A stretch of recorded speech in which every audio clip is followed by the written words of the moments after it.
And welcome back to another video. Yeah, I'm actually really happy about this one. We have no Persecutor before this video, so welcome to our channel, Persecutor. Yes, indeed. Yeah. Actually, I also wanted to mention, we're actually recording this the morning of our Tournament Grounds event, so bright and early, we're about to see everybody, meet everyone, meet the new faces, get all the action going, and yeah, so we're probably not going to have the first match of that event next week. I think we're going to give JS a little bit of time to edit the footage. Exactly. So this video is actually coming out the Tuesday after our Tournament Grounds event, but stay tuned, don't worry. We're going to be bringing you all those exciting matches in the following weeks. So, yep, you ready for that? Indeed. Let's take a look at these lists, shall we? Yeah. I'm excited. It's been, other than the pre-con, this is going to be like the first time on the channel. For Persecutor, yeah, definitely. So what do we have here? So let's actually talk about what he does, since, we've never seen him before, if you want to read that. Yeah, sure. Once on your turn, Persecutor may step towards the closest evil or brand an enemy, so your cards treat them as evil this turn. All right, so this means you have to pick one of the two abilities, right? So you either get your free step or you can turn something into evil, and there's reasons to do that, right? I mean, we've got stuff, just the easiest thing, Be Gone, right? Yeah, definitely. We know Disintegrate, which he's also playing, we can show that, right? It's just a good card, and but it is nearby, right? Whereas Be Gone is anywhere in the realm, but requires the evil. So what better pairing than with the avatar that can literally turn anything into evil, right? But I think the main point, at least for me, my approach and what it looks like also here, is just to actually also play evil, have that synergy yourself, so that you don't always have to brand the opponent, and you can actually utilize the Persecutor's step ability just in case your opponent is not playing any evil, right? So you can see he's got an evil theme. I'm pretty sure, well, this is not evil, we'll talk about that in a second, right? I'm pretty sure the majority of the cards anyways are I mean, evil, you also got Eclipse to support the evil themes, to give your minions +1, and obviously Jihad, just being so good. This is basically like a second Jihad that affects. Now, of course, he's only playing fire minions anyways, so it's okay. But yeah, I mean, this might as well just be a second Jihad at this point, right? Yeah. I mean, obviously the double air and the double fire can be awkward in opening hands. So you can see he is playing the active volcano and the peaks. But yeah, sometimes when you play these double element decks, or even more, but you still want to jam the Jihads and the Eclipses, especially if you're in the camp of I want this on turn 2, right? You either have to have double fire or double air, and that's not necessarily going to be the easiest thing on turn 2. So you might find yourself in a situation where you're going to play those kind of cards maybe a bit later to get an immediate immediate effect. Maybe like turn 4 you can Jihad or Eclipse an imp, or something like that. So that's nice. Really happy to see this card. This card is really nice with free movement, right? I mean, it just gets you closer, and the extra damage for all those little things. And if you've already stepped and you're already close by the opponent's stuff, you can even just brand them as evil to get one more power or one more damage, right, from the Peacemaker. Yeah. So you don't have to use the effect of the stepping because you're already nearby, let's say. Brand them as evil, so it's pretty good. I think Sword and Shield and Clamor. I haven't seen Clamor in a while. Actually, sorry, I just want to say before I forget, I think I remember being told that this was actually a big part of the deck. There's this banner card, right? So mixed with the free steps was just to give your avatar this thing so you can boost your already, slightly overpowered minions, right? Your 2 cost 3 powers and your 3 cost 4 powers, and then, like this kind of thing. So yeah, this just, since you're moving around anyways, you're going to be around your minions most likely. So yeah, what were we saying? Clamor? Yeah, Clamor. It's been a while since we've seen this card in any deck list. That's true, eh? Yeah. A Death Speaker must include back in the AL beta meta, we'll say, and then it kind of fell off a little bit. Having Betrayal, too. Pretty good. I'm really happy to start to see this card more often.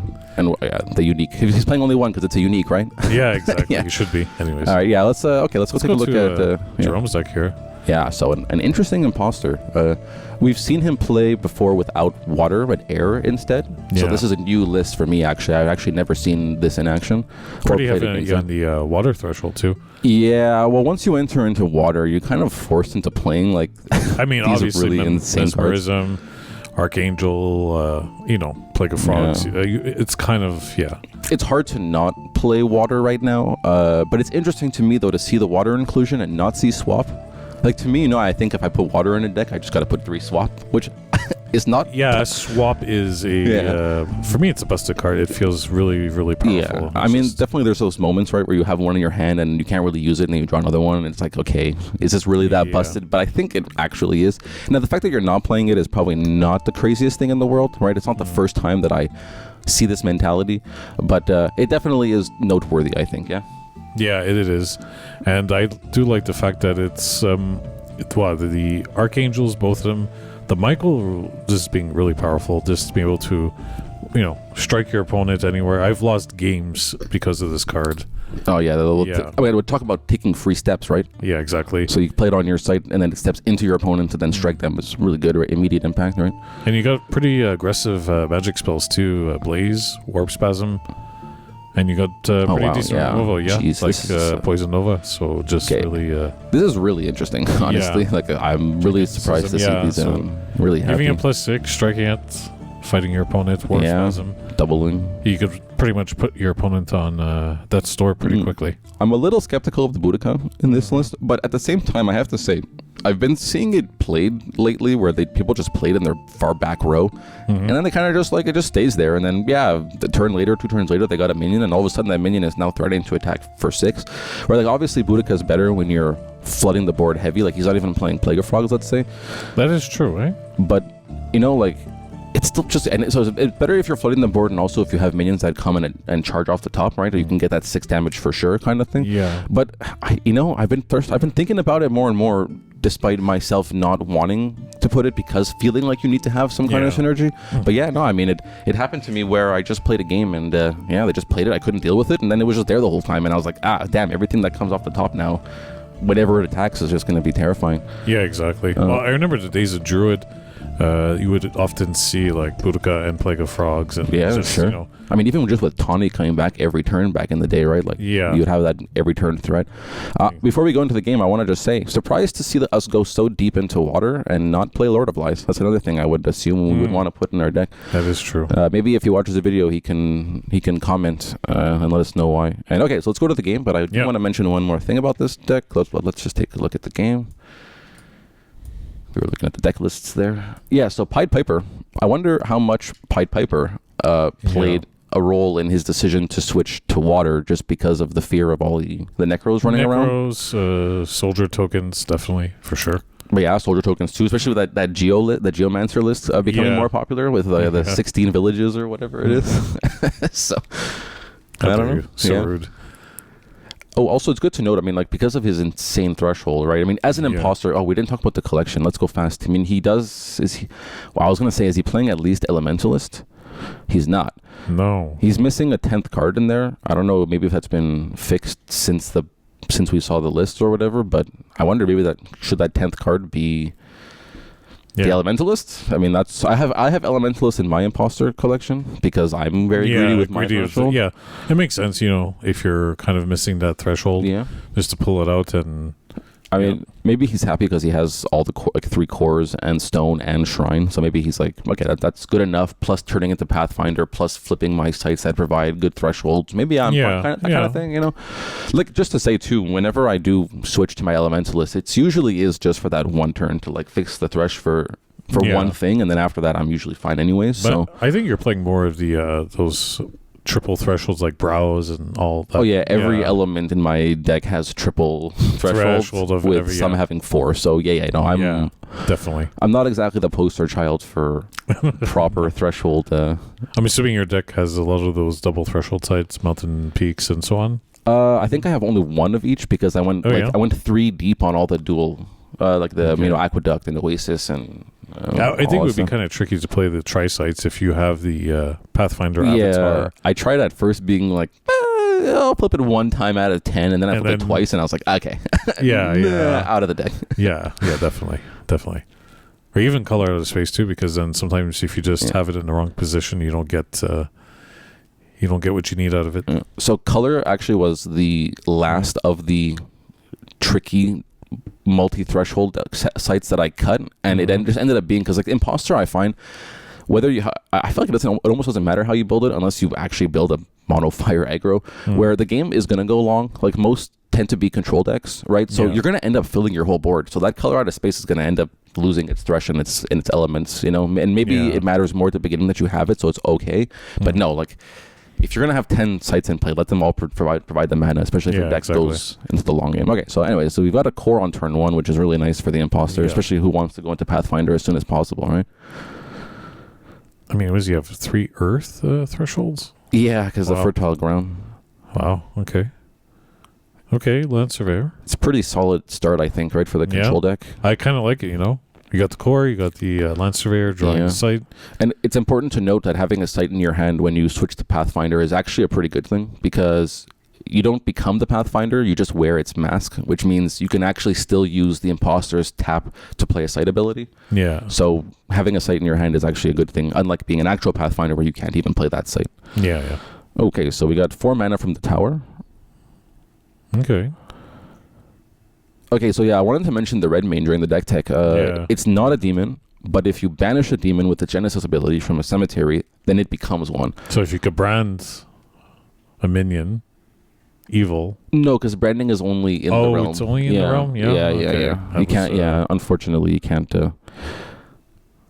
Because one thing I would think they would carry over into the graveyard. Like you're saying, so like your minion is alive, I brand it evil, I kill it, now it's an evil minion in the graveyard? Exactly. Or in the cemetery? Interesting. I actually don't know about that. I'm sure somebody in the comments will help clarify that. But I'm going to go with no. I'm going to go with as soon as you leave play, you lose your enchantments, your modifications. Your modifications, yeah. That's my assumption on that. I don't know. Okay, well, obviously he went for the Pathfinder, which kind of makes sense. You just want to get those sites out pretty early so you could ramp up into those beefier creatures. I wonder if, as time goes on, if we're going to start seeing that actually switching to Pathfinder fast is not the best thing to do. But right now it seems like everyone's mentality is Pathfinder. You know, get there as soon as possible, get my mana. Well, I mean, what other avatar are you really going to get that early? I mean, maybe Sorcerer? No, Maybe Sorcerer to draw the cards, but then you want the mana. Seems, you want the mana. So I think... Oh, risky. Okay, we didn't mention Searing Truth. He's playing quite a few 4 and 5 cost cards. 4 and 5. I think that's meant more to deal damage to your opponent. Like be aggressive, be aggressive, but then if you smack them a little bit for some damage. I mean, at least he's returning fire with with his own 4 damage, so it's but all it takes from the Pathfinder player is 1 Poison Nova, right? Exactly, yeah. So it's interesting because I don't know if necessarily with 2 2/2s you are worried about your opponent using/wasting their Poison Nova, but if you are afraid of getting 2 for 1, you can take a turn off from that Warhorse, for example, could have just moved to 7, not attacked that turn.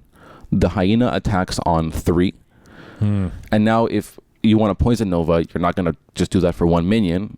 And if you kill the red main, then the Warhorse can still attack back on square 8 the following turn, right? Yeah. So, you don't need to always just get your damage in if you think the 2 for 1 or the 3 for 1 is coming next turn. Just wait a turn. I mean, there it is, right? Go. Yeah. Well, I mean, anytime the opponent's playing fire, you're going to have to assume the usual suspects. Poison Nova, Infiltrate... Well, infiltrate is... infiltrate. I mean, Poison Nova I've just seen... anyone who's playing fire is playing... I've seen an infiltrate at some point, so... And now there's Betrayal to worry about. It's a safe assumption that they're going to have it. Poison Nova is a bit... like a tiny, tiny bit less of a safe assumption because obviously, it goes more in the slower decks than in the... So if you're playing Pathfinder... Well, Pathfinder is different because it goes big, so Witch or maybe even Sorcerer. I mean, Sorcerer will play... the Fury Road does play an Earthquake, but... Yeah, I mean, Poison Nova, most likely going to see it. Definitely going to see it in a control deck that's playing fire, for sure, right? So, But, at the same time, from the aggro side, maybe you're happy to encourage your opponent to waste a Poison Nova on some 2/2s, on some 2-power minions. True. Yeah. So you're just like, screw it, I'll get my extra damage and let him be worried about my 2 powers. Because then if they don't use it, that chip damage is 2 adds up pretty quick, then you're down to 12. Yeah. So... It's important to note that because of the Warhorse, he was able to get that extra movement. Or maybe that's why he did it, right? The extra movement allowed the Hyena to kill to break the mask of the Pathfinder. So that's actually that's a valid reason. Yeah, I would think so. That's actually, that's pretty valid to walk into the 2 for 1. Okay. Nice. Okay. But, so at this point, you've got, he's got 6 mana with the core. Do you opt to then play the Sorcerer, having 6 mana at your disposal? 6 mana. I mean, let's see his list. For another Land Surveyor too. So maybe next turn, I would think he probably would go Sorcerer. Yes. Drawing the site. The Vesuvius. Yeah, the Vesuvius. So I know for my deck, for my Imposter, I want to be at 7 or 8 mana before I start drawing cards, just because my deck will naturally. Higher, well, it is, but also my deck will naturally draw a lot of cards, so I'm more inclined to double spell per turn. So I want to be able to abuse the fact that I'm drawing double spells every turn. Yeah. But for him, maybe 6 to 7 is okay. Like maybe tap next turn to play a site, and then from there you can consider switching to the Sorcerer. Sure. Wildfire is an interesting card to play in non-Enchantress decks, but of course, the Imposter allows you the potential to play the Enchantress, right? Yeah, so it gives that is true. So you could then attack with it. So. Yeah. It gives a second life to these cards that pretty much only see play in one deck, right? So Imposter, very versatile. Yeah. Okay, does he opt to get the Hellhounds? Let's see. Yeah, it looks like. Based on the positioning of where the Pathfinder masked Imposter was, I wonder if the Vesuvius was better played at square 14. Because then, if the Imposter came into 9, then... You could blow up. Yeah, Vesuvius would be there for eventually, right? Yeah, exactly. If he does build to 5, then you can come into 9. And then if he goes to 10, your Vesuvius is still close to it. So it's that's interesting. Now the Hellhound is basically doing that same thing. It's just that it's a slower 3 damage, right? Yeah, for sure. So, but still threatening the same thing, right? Like this is good. This makes I think Jérôme inclined to play a site on square 9, despite the potential for the 3 attack. It really depends as a player. Sorry, go ahead. I was gonna say, it depends as a player how much you fear having your opponent coming into your territory. Like if you care about your space being cut off, then I was just gonna say, like at some point, is he going to really value that space because of the threshold? Maybe not so much the mana, but I mean, he still has to play a couple more sites, before he even gets there. And also now I'm realizing the color out of space is being threatened, right? Because if he plays a site on 9 and then JS goes to 15, well then 10 must remain a void from the Imposter side, but then JS can play into it and cut. So now, I think if I'm JS, I'm inclined to start going towards that color out of space. Yeah, but then if you don't have any sites in your hand, you're drawing more from your Atlas than your spellbook. So, but the other argument now is that if the game is going to go long, you can draw a spell and tap to draw a site and just kind of go slow because, for sure that Jérôme is never playing a site on square 10. So if it takes you 2 or 3 turns to get there, you'll get there. Play your game. Just make sure you build your sites as you draw them in that direction. Maybe then try to cut them off slowly, at square 11 and 6. You know what I mean? So actually, to, cut off his... Yes. Because then if he does play his site, anyways, on score 10, he's going to lose. That's true. Yep, that's 100% correct. If I had a site in my hand, the next place I'm putting it is 6, 100. Yeah, that's me too. I forgot that Vesuvius was ours, right? Well, sorry, was the Persecutors? Because you just kind of block them off. I don't think so. Okay, I liked you. Yeah, but it's just so funny because we keep I forgot that it was the Persecutor site. Jérôme played a minion twice on the Vesuvius. Yeah, that's true. So I think he's gonna move it back. It's just even funnier because there's another Vesuvius in the same line, right? Oh, okay, there we go. There you go. It's really funny. Okay, getting that damage in. Good. It's important to remember though that JS should be at 15, right? That Searing Truth was a bit rough. Oh, a bit of a cut there. Must have been some downtime, or maybe they were ordering some food. It's also good to remember that for the viewers that we do play these games at our local meetups every 2 weeks, and there's lots happening around us. We're ordering food, we're having a good time, it's casual environment kind of thing. We all play pretty seriously, but it's always casual. It's a very casual environment. The air is casual, the environment, And then anytime anyone mentions the word witch, I see your ears perk up. Yeah. Be like, what? Someone mentioned? Let me tell you a thing or two. Okay. Okay, so the wildfire was animated. So the Persecutor moved just to get out of the way and maybe start coming up the edge now to go towards the Imposter.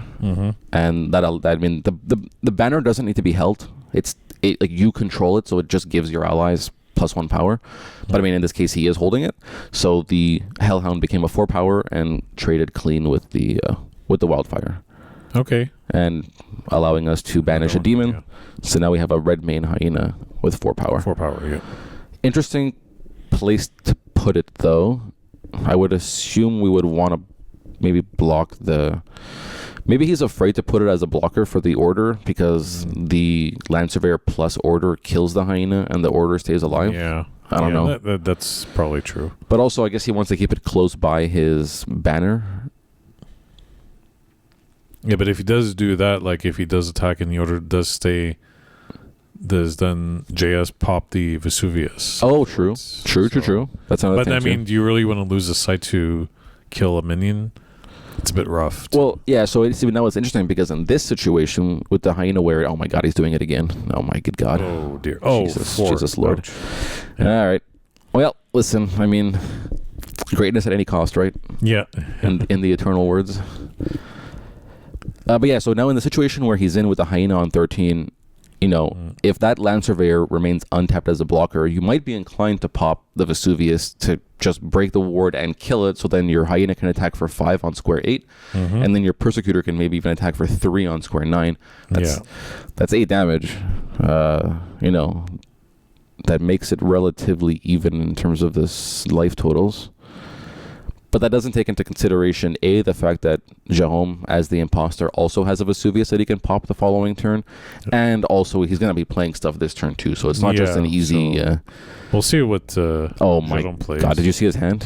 Yeah. Oh, my God. Is that Atlantean Fate? He has Atlantean Fate, a Poison Nova, I think a Plague of Frogs, but more importantly for this turn, he has the Argero Enchantress, or Exorcist. Oh, Exorcist, yeah. And now, because the Hyena ate a demon and became one... Hilarious. This card is amazing. I don't know if we can call it a sleeper card or if people realized from the beginning, but just it's one of those cards where you play against it one time, you're like, oh, that was pretty good, and then every time it gets used against you again, you're just like, what the hell is this card? You know, it just gets better and better with every experience. I first tested that in my Death Speaker deck because of the Genesis, and then it was just like, oh, this card is actually pretty good. Yeah, it's pretty good. So now here, right? If getting the 4 damage, and it's a shame that he had that demon because this would be a good turn to pop the Vesuvius, right? I wonder why Jaume didn't pop the Vesuvius to put him on that store, because he's at 3 life, he has 3 damage. Yeah, maybe he just forgot, right? Maybe he slipped his mind, because I would think that you would just want to get him at. I mean, look, unless he cares more about his mask, obviously the Vesuvius will pop the mask. Yeah. And now he won't be able to draw cards anymore. You know, if I'm Jaume too, I might be like, my Sorcerer is giving me an insane card advantage. I'm at a good health. I have 3 minions threatening to kill my opponent next turn. Let me just keep my mask and use the Vesuvius for Death Door, maybe. Maybe that's what he's thinking. I wonder, because I know that JS has the toolbox. Yeah. I wonder if he has anything that could kind of help him in this well, let's take a look situation. At his what does he have in his collection? Yeah, there's not much. I mean, for playing Air Fire, you'd hope... I mean, unless the list on Curiosa is not matching what he's got in real life, there's no Lightning Bolt and no Flame Strike, Minor Explosion, stuff like this in the collection, so... I don't know. Even, you know, with a double... oh, no, because there's not really an air deck. But still, like, Minor Explosion, Flame Rift? What's it called? The one that... Cone of Flame? No, the new one from Gothic, the 3-cost. Flame Strike? Flame Strike, I believe it is. Yeah. Okay, so he popped the Vesuvius. Yeah, because I was going to say Cone is not an ordinary. Yeah, and it costs 6-2, I think. Yeah. Okay, Vesuvius popped, kills the 2 attackers. We brand the Order as evil, and we be gone. Be gone with you. We'll be gone soon. To our tournament. To the tournament, yes. Very exciting stuff. But technically speaking, when you're hearing this, it already happened. So congratulations to the winner, whoever you were. Yeah, we'll see. Okay. Yeah, I mean, JS is obviously not in a very happy position because even if he wants to go away from the Vesuvius, it's going to take him 2 turns, right? Do you just go in and attack for 3? I don't know. Do you just say, screw it? I can't evade this Vesuvius anyways. It's kind of it's risky. Yeah, it's a bit risky stuff because also Jaume still has 16 life, so I mean it's pretty rough. He's playing Gift of the Raven. Okay, so so he's got cards in his collection that we don't see online because Gift of the... Oh no, it's there. Gift of the Raven is here. Gift of the Raven. The damage heals you. Damn, that's a little bit of a punish from Jaume for not breaking the Vesuvius. Yeah. Wait, Gift of the Raven came out of the collection, right? Collection, yeah. So he had the toolbox. But the toolbox, he didn't pop it? Interesting. Unless he had it in his hand. No, I mean, I look, if it's in his hand, then the deck list we're looking at is wrong. I'm going to assume he just forgot to remove the toolbox. Hopefully he doesn't collection something again. What? Oh, Gift of the Raven. Okay, yeah, it's all these new wordings, units, right? It has to be a unit that it strikes. Dirty. Okay, so I don't remember what they decided here. I remember this happening at the bar that night. They had actually asked me, like, what happens when you flood a rubble? Because the rubble doesn't say ordinary on the card. But it is an ordinary. It is an ordinary. Yeah, we found that after. It is an ordinary. So those artifacts... Oh, maybe he didn't actually use... Yeah, okay. He didn't use the Gift of the Raven because it says unit. So he maybe was going to use it and then didn't use it. Yeah. But anyways... these artifacts should not get submerged because... Well, the rubble's, ordinary. Yeah, exactly. Yeah. I think actually it's funny because, like, this downtime while they're talking, I'm pretty sure, like, I'm right on the left behind JS helping, like, figure this out with them. But obviously so they concluded that it was ordinary. Yeah. Which is the right play. Okay. Yeah. Plague of Frogs? Oh, is he playing Interrogator in his collection? He is. Nice. Yeah. That's so funny. Yeah. So what's interesting to note about the Interrogator, right, is that if your opponent is unable to pay the 3 life, you draw a card. There's no like, oh yeah, I'll pay 3 life, but I can't. Sucks to be you. It's like, no, if you cannot. So if you have 2 life, for example, you can't pay 3 life. So they draw a card. So yeah, with the Plague of Frogs, right, you can just smack. Wonder if it was necessary to play one on square 13. Because he could potentially just draw like 7 cards next turn. Pay 3, get the Interrogator. Oh, they did decide to drown the They did decide, okay. Well, I guess they weren't sure, so they just went with the safest play, which is remove the artifacts. So here's an interesting note, right, on these ruling things. The golden rule and all these things, right? Oh, nice. That blink is a 1 turn too late, perhaps? Yeah, unfortunately. But yeah, interesting thing about this golden rule is, like, yes, that Atlantean Fate should not have drowned those artifacts. But if you don't know, and your opponent doesn't know, and there's no judge, or the judge doesn't know, God forbid, you guys make a decision together. And, like, that's part of the joy of the game is, like, hey, just, have fun with it. Yeah, if you're in an agreement, for sure. I think even as a judge in an event, I would still encourage, before calling me over to the table, like, you guys should talk it out and, like, just try to come to a conclusion yourselves. It's like, not, believe me, I want to answer questions. It's not about me not wanting to answer the question. You not wanting to talk? Yeah. It's more just like, like the game is encouraging you guys to work it out together. So you should do that before you call the judge, Okay, so he's got the Interrogator. Okay, so he did go for it. So the blink backfired, right? Yeah. He blinked himself right into the 7th attack. Oh, no. He's got... Jahom moved some blockers away. So 2... I mean, yeah, especially at Death Door, this is probably like every one of those strikes from the frogs to me sounds like a hammer, like a nail being clunked into the coffin. Just exactly. Bang, yeah, bang. Although those frogs should. Oh, okay. Okay. Yeah. Kaboom. All right. Yeah. Ruler Thul. Oh, did you see that the hand gesture of Jahom? How he went for the handshake is a very classic. Like, there's no animosity or negativity behind it. It's just the way he plays. It's like such a classic. If I didn't know that was Jahom, I would know immediately from the way he just showed his hand. Nice. But I mean, interesting. So sucks that the Persecutor took 8 damage from its own spells. That obviously is pretty rough. That would have helped a lot. But we got to see Begone. We got to see Begone. We got to see some interesting, for sure, too. Vesuvius being popped. Yeah. So Persecutor did its thing a little bit. Imposter definitely did its thing. Oh my god! Like, I love the core on turn 1 when I'm playing Imposter. You hate to see it when I do that because either the Apprentice Wizard or the Pathfinder is coming the immediate next turn.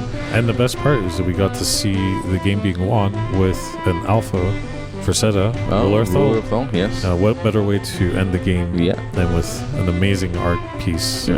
Which, hey, I don't know if you remember, I was telling you. So because Patrick bought those Frazetta art cards, I copied the hell out of him and I bought them also. Yeah, I was like, amazing idea. And we saw the Ruler of Thel, the original card art is actually called Silver Warrior. I think Silver or something. I think it's Silver Warrior. And if you look at the art, like it's a lot. Like this art is a lot more blue to the original to fit the water element. But it's like a really silvery kind of art. So it's interesting how they altered. I mean, I'm sure they got the permission, obviously. The Frazetta family, I understand, is very they hold on to their legacy quite tightly, which for sure. Yeah. But yeah, anyways, fantastic game, I think. Fantastic end to the game, as you said. Yes, definitely, most definitely. And I mean, so we're about to head out to the nice little 7 to 10 hour event. Yeah. Our first annual tournament round. So we're very excited to bring you those games in the coming weeks. And thanks to everyone who came. Yeah, for sure, and Heidi especially for being willing to be there. Oh. And so hope you enjoy. And we also got our playmats available. Oh, yes. I think there's we don't know what's going to happen after the tournament grounds in case people want to buy any there, but I think there's like 25 Gothic Otherworldly ones. Yeah. Sorry, it's 25 Otherworldly and 5 or something Gothic Red. Yeah. So the Gothic Red's running out, but... inventory is pretty low, so get them while you can. Yeah. And we'll see you next week.